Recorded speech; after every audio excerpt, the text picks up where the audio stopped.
Markus pasal 13. Khotbah tentang akhir zaman.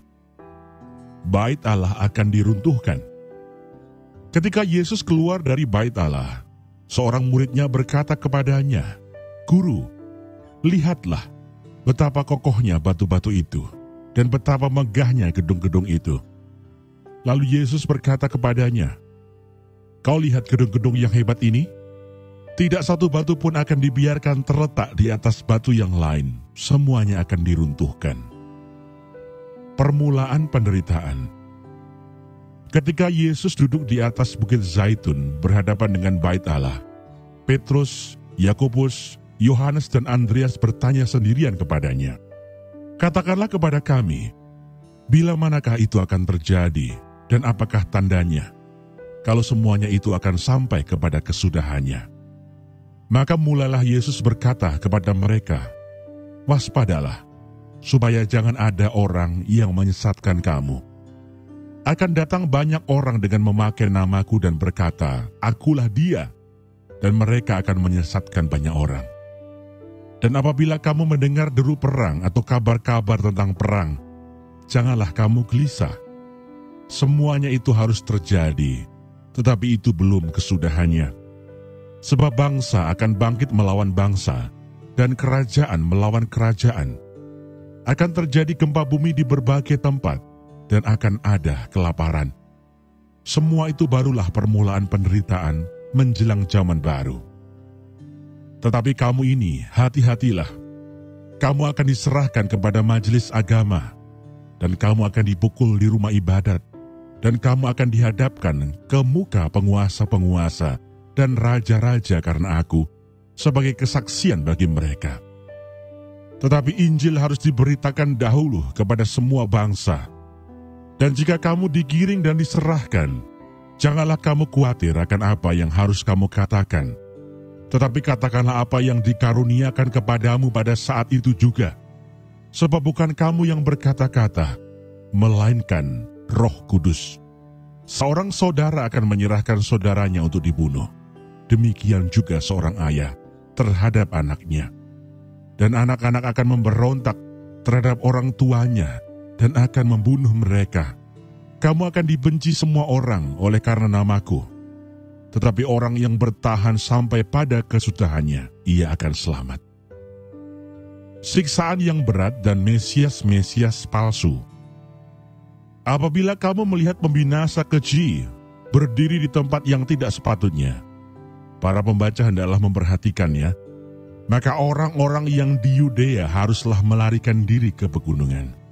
Orang yang sedang di peranginan di atas rumah, janganlah ia turun dan masuk untuk mengambil sesuatu dari rumahnya. Dan orang yang sedang di ladang, janganlah ia kembali untuk mengambil pakaiannya. Celakalah ibu-ibu yang sedang hamil atau yang menyusukan bayi pada masa itu. Berdoalah, supaya semuanya itu jangan terjadi pada musim dingin.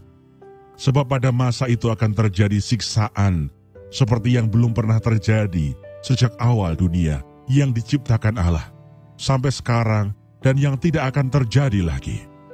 Dan sekiranya Tuhan tidak mempersingkat waktunya, maka dari segala yang hidup tidak akan ada yang selamat.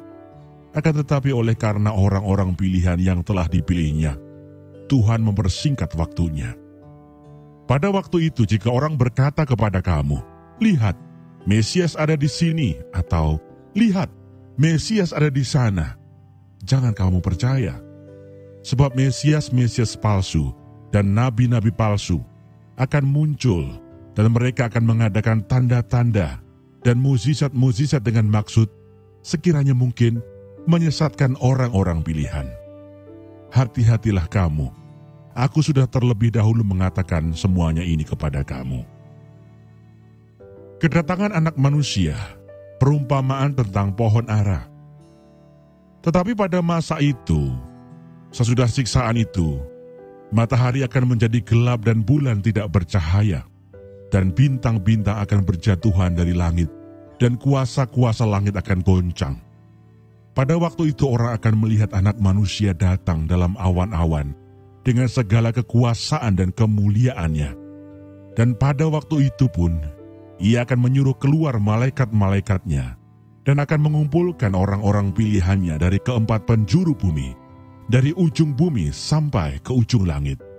Tariklah pelajaran dari perumpamaan tentang pohon ara. Apabila ranting-rantingnya melembut dan mulai bertunas, kamu tahu bahwa musim panas sudah dekat. Demikian juga jika kamu lihat hal-hal itu terjadi, ketahuilah bahwa waktunya sudah dekat, sudah di ambang pintu. Aku berkata kepadamu, sesungguhnya angkatan ini tidak akan berlalu sebelum semuanya itu terjadi. Langit dan bumi akan berlalu, tetapi perkataanku tidak akan berlalu. Tetapi tentang hari atau saat itu, tidak seorang pun yang tahu. Malaikat-malaikat di sorga tidak, dan anak pun tidak, hanya Bapa saja. Nasihat supaya berjaga-jaga. Hati-hatilah dan berjaga-jagalah, sebab kamu tidak tahu bila manakah waktunya tiba. Dan halnya sama seperti seorang yang bepergian, yang meninggalkan rumahnya, dan menyerahkan tanggung jawab kepada hamba-hambanya, masing-masing dengan tugasnya, dan memerintahkan penunggu pintu supaya berjaga-jaga. Karena itu berjaga-jagalah, sebab kamu tidak tahu bila manakah tuan rumah itu pulang, menjelang malam, atau tengah malam, atau larut malam, atau pagi-pagi buta, supaya kalau ia tiba-tiba datang, jangan kamu didapatinya sedang tidur.